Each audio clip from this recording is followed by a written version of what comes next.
Sectoral اپارتھائڈ جو element جو داخل کیا ہوا ہے انہوں نے، اس میں بھرپور کوشش ہے کہ کسی طرح سے جو ہے جو کشمیر کی جو اکثریت آبادی ہے کسی طرح سے یہ پاور میں نہ آ جائے، اور پھر وہ اپنا جو وہاں پر جو ہے ایک جو تہذیبی جارحیت جو گیلانی صاحب کہتے تھے اس کو جو ہے عمل میں لے آیا۔ یہ ایک ملٹری آکوپیشن ہے، اور جب جہاں پر آکوپیشن ہوتی ہے تو وہاں پر ملٹری باضابطہ ہوتی ہے، اور وہ ملٹری انویڈ کر رہی ہے سویلین پاپولیشن۔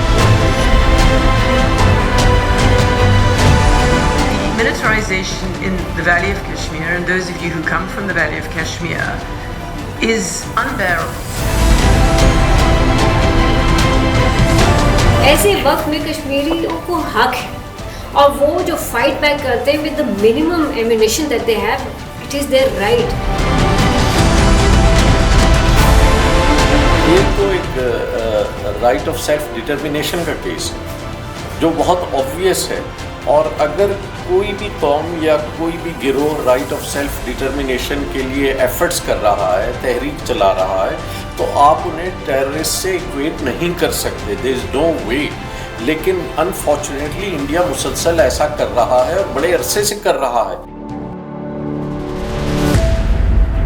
پاکستان کا میں اس کو ایک انفنشڈ ایجنڈا سمجھتا ہوں، کیونکہ وہ دو قومی نظریے کی تکمیل نہیں ہوگی جب تک کہ کشمیری جو ہیں وہ اقوام متحدہ کی قراردادوں کے تحت اپنی آزادی حاصل کریں، اور پاکستان کی بھی اس کے ساتھ ہی ساتھ تکمیل ہو۔ تو پاکستان کی بھی جو کمٹمنٹ ہے وہ صرف جیو پولیٹیکل، اکنامک اور جیو اسٹریٹجک ہی نہیں ہے، وہ ایک آئیڈیولوجیکل بھی ہے۔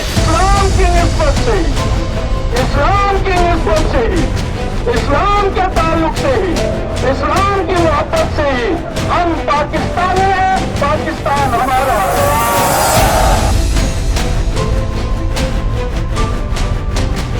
We all know about the plebiscite that was promised by Jawaharlal Nehru and by Quaid Azam. It was agreed in 1947 that a plebiscite would be held.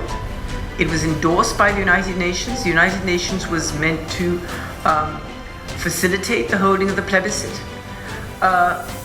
And every inhabitant of that state was to have the right to decide what their future would be.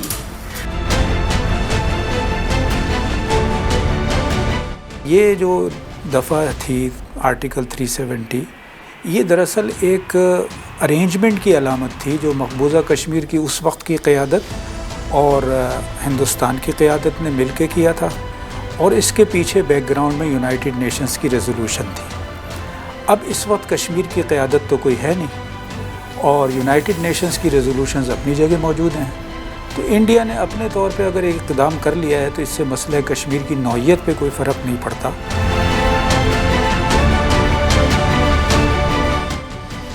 کہ اس مقصد کو، اس cause کو مؤثر انداز میں دونوں سطح پر تحریک آزادی کی معاونت و مدد اور اس کاز کو دنیا کے سامنے پیش کر کے اتنا عالمی پریشر بنانا، انڈیا پر اتنا پریشر بنانا کہ اس کے لیے حل کے سوا کوئی راستہ باقی نہ بچے۔